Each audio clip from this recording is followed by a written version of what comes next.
UNICEF's Middle East and North Africa director is describing the spiraling cholera outbreak in Yemen. Has just finished a visit to the country where he fears there could be as many as 300,000 cases of the waterborne disease by next month. He says half of those who are sick are children, and many parents have few places to turn for help. Yemen has been at war for 2 years. A military alliance of Arab states led by Saudi Arabia is fighting in support of the government against Houthi rebels. is now in Jordan after returning from Sana'a, and so he joins us from Amman. It's good to have you with us. We touched on a few of your comments, and I'd like to hear more about what you saw there and why you're describing it as incredibly dire. Well, thanks very much, Jane. Indeed, I left last night Yemen with a very double feeling. On the one hand, a feeling of deep sadness, distress even, I would say, being confronted again with the incredible dire situation of children. On the other hand, also a feeling of deep appreciation, admiration, I would say, for parents, but also for health workers who, in very difficult circumstances, are dealing with the latest crisis, the cholera crisis. Children have been not only for the last 2 years, it is important to remind ourselves for many years in Yemen being confronted with a seemingly endless conflict, a conflict where children once again are bearing the biggest brand. Yemen is one of the 4 countries identified for an imminent threat of famine.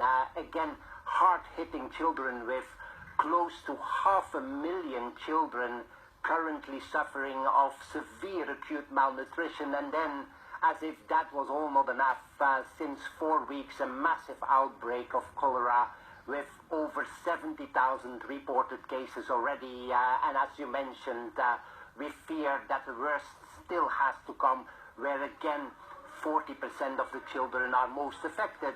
My admiration, Jane, is for the health workers that I've seen over the last few days in many health centers, people who are coping with this massive caseload of children coming in, of people coming in with cholera, and respond to it without having been paid a single dollar of salary for over 8 months.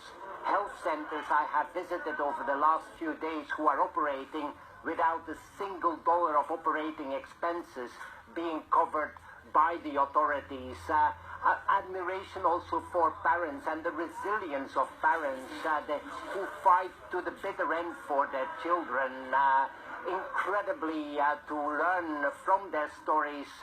Wondering, for example, yesterday when I met several mothers with children in shock because of the acute watery diarrhea, asking why it was they were coming so late to seek support in the health centers. And every single mother, every single father I spoke to, their response was very simple. The answer was, we don't have the money anymore to bring our children, to transport our children where the need is. It's so wrong, isn't it? And you look at those, excuse me, jumping in, those devastating pictures of little children suffering, and so many of them, and as you're saying, it's not their fault. The problem is that what I gather is that you can only get treatment in Sana'a. So what about those living in the countryside, or those who cannot get there? What happens to them? Well, you're absolutely right, Jane. The centers I have visited in Sana'a, I met the lucky people in other parts of the country, and let us be clear, 19 out of the 22 governorates are today affected by the cholera outbreak. It is even harder to find the treatment. But I can also be very proud to see how UNICEF in each of these 19 governorates, together with our partners, are setting up every single day more treatment centers, providing oral rehydration to the children, to the families, providing the diarrhea treatment that helps saving their lives.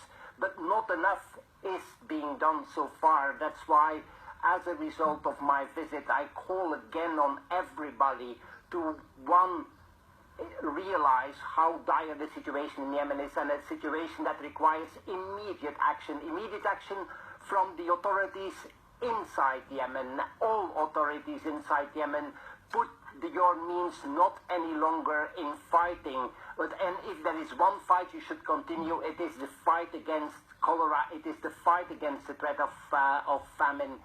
And also call upon the international community to give much more attention to Yemen, to the Yemeni people, to the Yemeni boys and girls who are suffering deeply, an appeal to the international community to provide support to these heroes out there, these health workers, these doctors who are fighting day and night, but with any means, a fight that they also gonna lose. Okay, well, let's hope they're listening, and thank you so much for raising this important issue, Geert Kapelera. And we heard from Pam and John, who said lots of condolences and prayers for the suffering of Yemeni children. I think I saw there's a plethora of stories on Yemen, as you can imagine, on our website. And the